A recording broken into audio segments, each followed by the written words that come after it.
Assalamualaikum warahmatullahi wabarakatuh. Perkenalkan saya Keisha Faiza Ramadhani dari kelas 10 IPS 1 absen 11. Politik dan pemerintahan Kerajaan Goa dan Talo.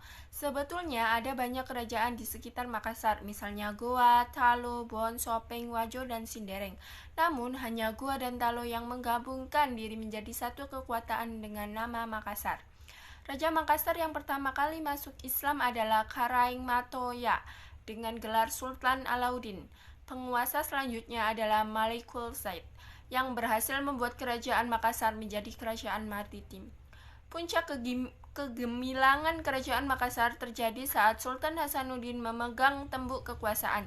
Di tangannya, kerajaan Makassar berkembang menjadi sebuah kerajaan dengan jaringan perdagangan yang kuat dan pengaruh yang luas. Sultan Hasanuddin adalah seorang raja yang anti monopoli, sehingga ketika Belanda datang ingin menguasai jaringan perdagangan yang telah lama terbentuk, ia menentang dengan keras. Keinginan VOC untuk memonopoli perdagangan di Indonesia bagian timur jelas tidak bisa dicerna oleh Sultan.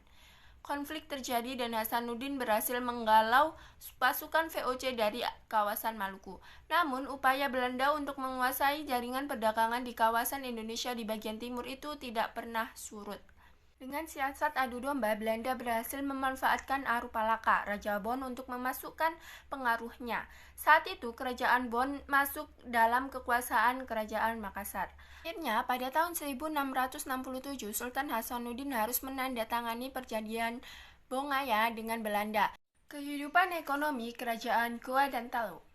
Kerajaan Goa Talo atau yang biasa disebut dengan Kerajaan Makassar adalah kerajaan maritim dan kemudian berkembang menjadi pusat perdagangan di wilayah Indonesia bagian timur.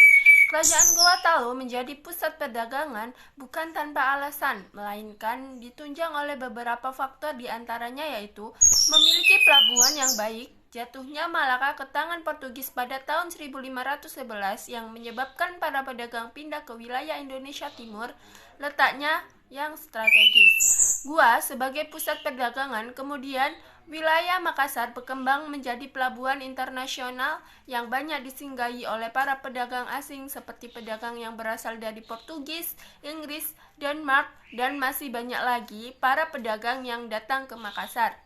Perdagangan dan juga pelayaran yang berada di Makassar diatur berdasarkan hukum niaga atau yang disebut dengan Ade Aloping Loping Bicarana Pap Balue. Peraturan yang telah dibuat tersebut membuat perdagangan yang ada di wilayah Makassar menjadi teratur dan juga mengalami perkembangan yang sangat pesat. Selain menjadi tempat perdagangan, Makassar juga mengembangkan an-naziat pertanian karena Makassar memiliki dan menguasai daerah-daerah yang subur yaitu di wilayah bagian timur Sulawesi Selatan.